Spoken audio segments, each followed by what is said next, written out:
મારે બાપની દેવી મેરડી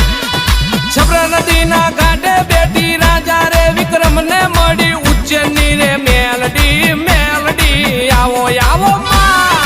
માં કમાતા ન હો મને શેતરતી નહીં મારી રમતમના વડલે બેઠી